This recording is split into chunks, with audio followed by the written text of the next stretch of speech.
प्रश्न है, यदि अंडर ऑफ 1 प्लस एक्स बटा 144 बराबर 13/12 है तो इसमें से एक्स का मान बताना है। अब इस या तो इसको ऐसे लिख सकते हैं हम, देखो 1 प्लस एक्स बटा 144 बराबर 13/12 का होल स्क्वायर।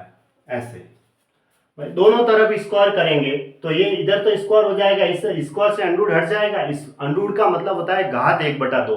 जब स्क्वायर करेंगे तो ये घात 1/2 होगी, वो ऐसे कट जाएगी तो सिर्फ एक घात ही रहेगी। या फिर इस अंडर को हटा के इधर स्क्वायर कर दो, या फिर दोनों तरफ स्क्वायर करेंगे तो ये अंडर वैसे ही कैंसिल हो जाएगा। ठीक है, तो कहने का मतलब जल्दी से जल्दी इस अंडर को हटाएंगे तो इधर स्क्वायर कर दो बस। ठीक है, अब 1 प्लस एक्स बटा 144 बराबर 13 का स्क्वायर 169, 12 का स्क्वायर 144। अब इसको इधर ला दो तो 1 माइनस 169 बटा 144 बराबर एक्स बटा 144। अब 144 को 1 से गुणा किया 144 माइनस 169 कितना हुआ 25 बटा 144। तो 144 से 144 कट जाएगा, 25 बटा 144 बराबर एक्स बटा 144। तो ये कट गया तो एक्स बराबर कितना आया 25। ये इसका आंसर हो गया 25। ऑप्शन डी राइट है। अब ये है, यदि g बराबर h plus under of 4/l तो इसका मान x का मान ये बताना है। इसको थोड़ा सॉल्व करके हमें l की वैल्यू बतानी है ना, यहाँ l होगा। ठीक है, तो l का मान बताना है। क्या बताना है l का मान, क्योंकि यहाँ तो g बराबर h plus under of 4/l हो तो l का मान क्या होगा। ठीक है, l का मान बताना है।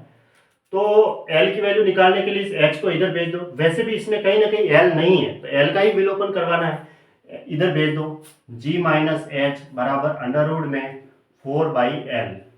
अब इस अंडर को हटा के मैं इधर स्क्वायर कर दो डायरेक्ट, g माइनस एच का होल स्क्वायर बराबर 4/l। अब इस l को यहाँ भेजूंगा और इसको यहाँ भेज देते हैं नीचे, तो l बराबर क्या हुआ 4/g माइनस एच का होल स्क्वायर। ये इसका आंसर हो गया l बराबर, यानी ऑप्शन डी राइट है। ऐसे यदि अंडर 180 माइनस अंडर 112 बटा अंडर 45 माइनस अंडर 63 बराबर, इसका मान बताना है। अब देखो 80 के टुकड़े ऐसे करने हैं ताकि एक तो अभाज्य संख्या होनी ही चाहिए, बाकी कोई वर्ग संख्या है तो उसको वर्गमूल से बाहर निकाल दो। कैसे, जैसे 80 के मैं टुकड़े करता हूँ अभाज्य गुणनखंड, या फिर मैं लिख देता हूँ डायरेक्ट 16 गुणा 5। 16 को 5 से गुणा करते हैं तो 80 हो रहा है, और 5 है वो एक अभाज्य संख्या है, इस हिसाब से 5 के टुकड़े नहीं हो पाएंगे। तो इसको मैं अंडर 80 को ऐसे लिखता हूँ डायरेक्ट अंडर 16 गुणा 5। ठीक है, माइनस अब 112 है, इसको भी ऐसे ही टुकड़े कर दो। 112 किसके पहाड़े में आता है 16 गुणा 7 होता है ना, 16 को 7 से गुणा करते हैं तो 112 आता है, और 7 है वो अभाज्य संख्या भी है बटा ऐसे किया। और 45 में भी देखो अंडर के अंदर 45 है तो 45 के लिए टुकड़े करो जिसमें एक अभाज्य संख्या होनी चाहिए।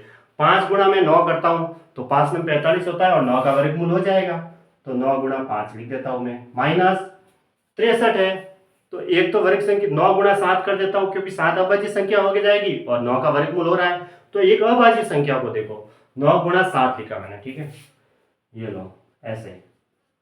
अब 16 का वर्गमूल क्या होता है 4, इधर भी 16 का वर्गमूल 4, तो 4 तो मैं कॉमन ले लूं, 4 कॉमन ले लिया। ठीक है, अंदर क्या रहा under root 5 minus under root 7 बटा नीचे 9 का वर्गमूल 3, इधर भी 9 का वर्गमूल 3 होगा, वो तो बाहर आ जाएगा कॉमन 3 बटा अंदर क्या रहा under root 5 minus under root 7, तो ये तो दोनों कट गए, तो क्या आया 4/3, यानी कि 4/3 को इसमें भाग देंगे, 3 सही 1 बटा नहीं कितना 1 सही 1/3, ये इसका आंसर 1 सही 1/3।